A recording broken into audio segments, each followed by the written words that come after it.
सीखो electrical channel में एक बार फिर से स्वागत है।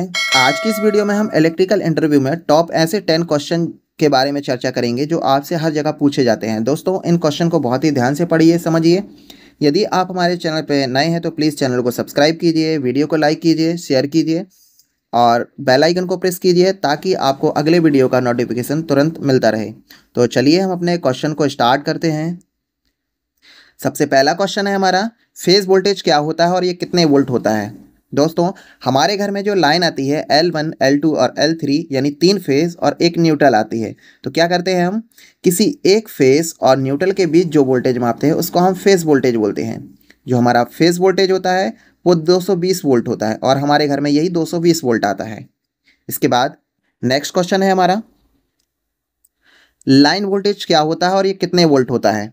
दोस्तों, जो हमारा लाइन वोल्टेज होता है ये 3 फेज यानी हम किसी 2 फेज के बीच मापें, इसको हम लाइन वोल्टेज बोलते हैं। इसको हम VL से लिखते हैं और जो हमारा लाइन वोल्टेज होता है ये 440 वोल्ट होता है। इसी प्रकार क्वेश्चन नंबर तीसरा है हमारा, घर की वायरिंग पैरेलल में क्यों की जाती है, सीरीज में क्यों नहीं करते। तो दोस्तों, इसके लिए हम सबसे पहले क्या करेंगे, एक सीरीज कनेक्शन और एक पैरेलल कनेक्शन बनाएंगे। सबसे पहले हम क्या करेंगे, सीरीज कनेक्शन को देखते हैं। सीरीज कनेक्शन में मान लो हमारी ये लाइन अभी पूरी तरीके से काम कर रही है और किसी एक लाइन में इसमें ब्रेक आ जाए या कोई लाइन इसमें से ख़राब हो जाए, जैसे कि हमारा ये पहले वाला लैंप है वो कार्य करना क्या कर दे, बंद कर दे। तो इस कंडीशन में क्या होता है, हमारी ये लाइन के साथ ये पूरी लाइन ब्रेक हो जाती है। इस कंडीशन में जो हमारी सप्लाई होती है वो आगे नहीं पहुँच पाती और आगे का जो सर्किट होता है वो किसी तरीके से काम नहीं कर पाता। इसी प्रकार हम पैरेलल कनेक्शन में देखते हैं। तो पैरेलल कनेक्शन में यदि किसी एक लाइन में खराबी आ जाए, मान लो इस ऊपर वाली लाइन में अगर खराबी आ गई तो क्या होता है, इस कंडीशन में हमारी खाली वही ऊपर वाली लाइन बस ब्रेक होती है, बाकी पूरी लाइन उसी तरीके से काम करती रहती है। इसलिए हम क्या करते हैं, घर में पैरेलल कनेक्शन का यूज़ करते हैं। इसमें क्या होता है, हमारा एक और कंडीशन होती है इसमें, सीरीज कनेक्शन में जो हमारा वोल्टेज होता है वो सब में क्या होता है, बढ़ जाता है। इसलिए जो अगले वाले जो लैंप होते हैं उनको जो वोल्टेज मिलता है वो कम मिलने लगता है। तो इसलिए एक तरीके से हम इसका इसलिए भी यूज़ नहीं करते।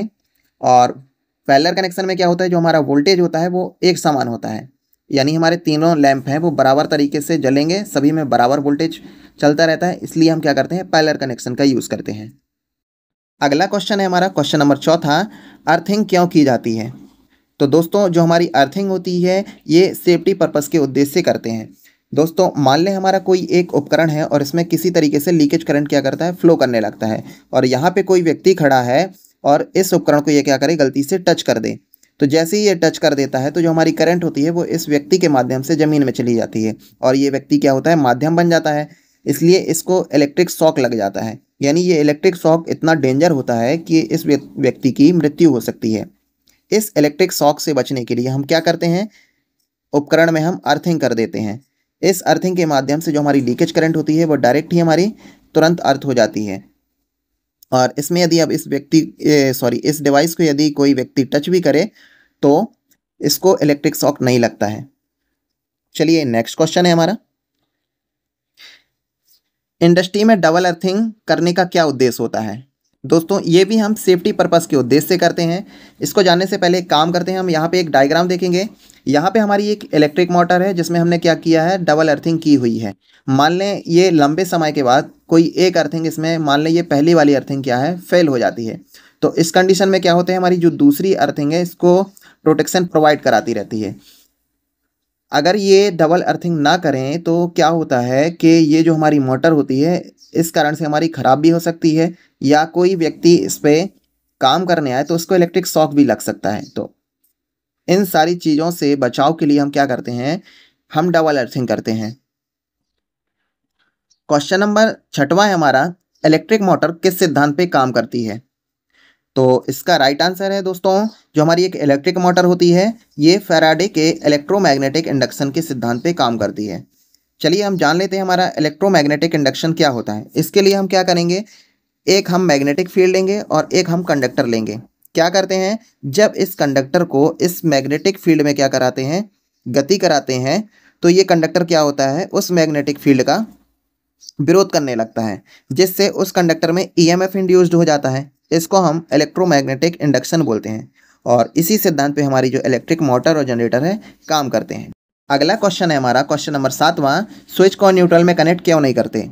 तो चलिए जानते हैं। सबसे पहले क्या करते हैं, हम एक डिवाइस लेते हैं और इस डिवाइस को हम डायरेक्ट फेस सप्लाई से कनेक्ट कर देते हैं। इसके बाद हम न्यूट्रल सप्लाई में क्या करते हैं, हम एक स्विच को जोड़ देते हैं।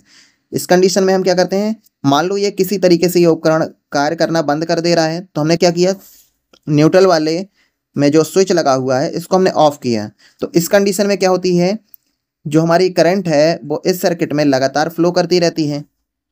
अब यदि कोई व्यक्ति इस पे काम करना चाहे और काम करता है तो इस कंडीशन में उसको इलेक्ट्रिक शॉक लग सकता है। तो इसलिए हम सेफ्टी पर्पस के उद्देश्य से हम क्या करते हैं, फेस को कंट्रोल करते हैं, ना कि न्यूट्रल को। क्वेश्चन नंबर 8वां है हमारा, 3 पिन सॉकेट में बीच वाला पिन मोटा क्यों होता है। दोस्तों हमारी जो एक सॉकेट होती है इसका हम जो बीच वाला पिन होता है इसको मोटा रखते हैं और जो हमारा टॉप होता है इसका बीच वाला मोटा और लंबा रखा जाता है। ऐसा क्यों करते हैं दोस्तों, जब भी हमारे सर्किट में मान लो लीकेज करंट फ्लो होती है तो ये लीकेज करंट इतनी हाई होती है कि कोई व्यक्ति इसके कांटेक्ट में आए उसको इलेक्ट्रिक शॉक बहुत खतरनाक लगेगा और उसकी मृत्यु हो सकती है। हमारी ये लीकेज करंट है वो डायरेक्ट यानी जल्द ही अर्थ हो जाए, तो इसलिए हम क्या करते हैं, जो हमारी सॉकेट होती है इसका बीच वाला पिन मोटा रखते हैं और जो हमारा टॉप होता है इसका बीच वाला पिन जो होता है वो लंबा और मोटा रखा जाता है, ताकि हमारी जो करंट है वो डायरेक्ट सबसे पहले अर्थ हो जाए। नेक्स्ट क्वेश्चन है हमारा क्वेश्चन नंबर 9वां, ट्यूबलाइट में कौन सी गैस होती है और ये कितने वाट की होती है। दोस्तों जो हमारी ट्यूबलाइट होती है इसमें क्रिप्टॉन गैस भरी होती है, जैसे कि हीलियम और ऑर्गन। और जो हमारी ट्यूबलाइट होती है ये 20 वाट, 30 वाट, 60 वाट और 80 वाट में आती है। चलिए नेक्स्ट क्वेश्चन है हमारा क्वेश्चन नंबर 10वां, ये हमारा इस वीडियो का आखिरी क्वेश्चन है। चलिए क्वेश्चन नंबर 10वां देखते हैं। क्वेश्चन नंबर 10वां है हमारा, न्यूट्रल कहाँ से मिलता है। दोस्तों हमारे जो गांव या शहर में जो हमारा एक डिस्ट्रीब्यूशन ट्रांसफार्मर आता है इसके अंदर हम 2 प्रकार के कनेक्शन यूज़ करते हैं। जो हमारी प्राइमरी वाइंडिंग का जो कनेक्शन होता है वो डेल्टा में होता है और जो सेकेंडरी वाइंडिंग का जो कनेक्शन होता है वो स्टार में होता है। इसी स्टार कनेक्शन से जो हमारा बीच वाला पॉइंट होता है यहाँ से हमको न्यूट्रल मिलता है। जो हमारा न्यूट्रल होता है ये हमारा सर्किट को कंप्लीट करने का कार्य करता है। उम्मीद है आपको ये वीडियो समझ में आई होगी। दोस्तों ऐसी ही और वीडियो जानने के लिए आप हमारे चैनल से जुड़े रहिए। तब तक के लिए धन्यवाद। मिलते हैं अगले वीडियो में।